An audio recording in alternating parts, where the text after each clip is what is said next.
Did you know that there's a science behind landscaping? Well, today I'm going to discuss this with Extension Agent Hannah Eason. Thank you so much for being here. Absolutely, glad to be here. Oh, well, I'm excited because I know that I have a lot to learn. Yes. So please tell me, what is the science behind landscaping? Yes, absolutely. Well, landscaping really is both the art and the science. The art is the beauty that we all see in a landscape. The science is what is happening below ground and in the surrounding environment of the plants, and that's where we can employ best management practices that can really help us to tap into environmental services from our landscapes while also keeping them beautiful for a very long time. Okay, that's wonderful. So what is the science to be able to have the beauty come out? Yeah, absolutely. So we refer to that science side as the best management practices, Okay. also known as BMPs, and it really starts with selecting the right plant for the right place so that we know if there's a wet spot or a particularly dry spot in the yard, we're selecting a plant that can thrive in that location instead of us having to work against nature, and that's really where the science of landscaping starts. And it's important because these practices can help us to keep our landscapes beautiful and green while also keeping our water clean. Okay, and that makes me think of if I were to go shopping for any sort of plants because I'm inspired to create a beautiful landscape, when it does have the instruction of less sun, more sun, I mean, they really mean it. It isn't an option. In order to be successful, we need to follow that science. Yeah, absolutely. There's right plant in right place is the main kind of first rule of green thumb.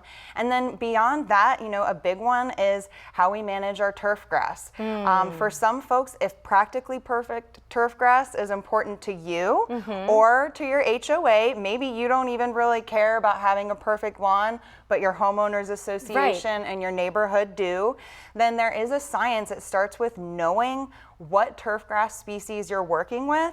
And folks might be surprised to learn that different species of grass actually have different preferences of mowing height. No way. Yes, so that top portion of the turf directly relates to what's happening below ground, and the longer roots that we have, the more moisture we have access to, the more nutrients. So hopefully we can get through some of those drier periods without having to switch on the irrigation system, which is really good for a growing state with a growing population. We always need to conserve our water resources, and our turf, knowing how we treat our turf, how we love it, is a great place to start. And it's interesting to me that you say that, because a thought I do have living in an HOA area is there an optimal time to be able to even run any sort of irrigation, the water system? Because sometimes you hear like as the sun's rising, as the sun's setting, and what effect that has like in the process. Yeah, absolutely. You want to check with your local laws.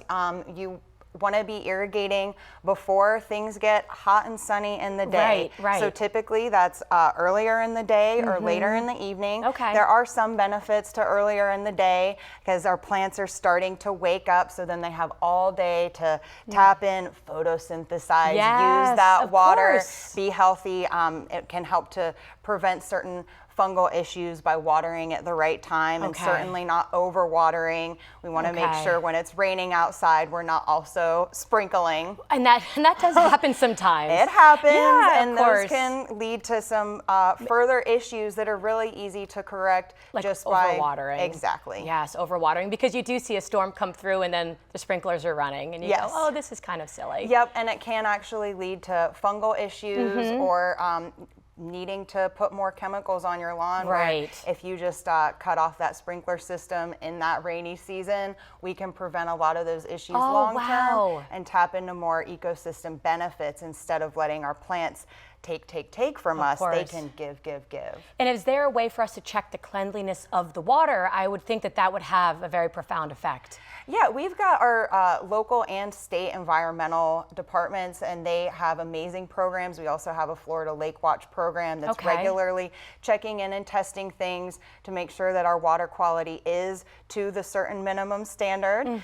So there's a lot of science that goes into all of that, and there's certainly a science that goes into the landscaping planting that can be our first ecosystem filter to help keep our landscapes beautiful, but also providing those beneficial services. What I'm hearing you say as someone who would benefit from educating myself in the type of plant that I'm introducing into the landscape based upon what it needs to thrive. So to take the time to really educate myself and to also lean on the resources that you just mentioned, so that not only do the plants thrive and survive, but I will also feel very proud of myself because it will be aesthetically beautiful. Yes, so we want that win, win, win. Yes, absolutely. Well, thank you so much. It has been a pleasure. Yes. I am better for meeting you. Yes, I appreciate absolutely. you. My and pleasure. everyone at home there, I hope that you feel that you have benefited from learning about how important it is to just take the time to educate ourselves a little bit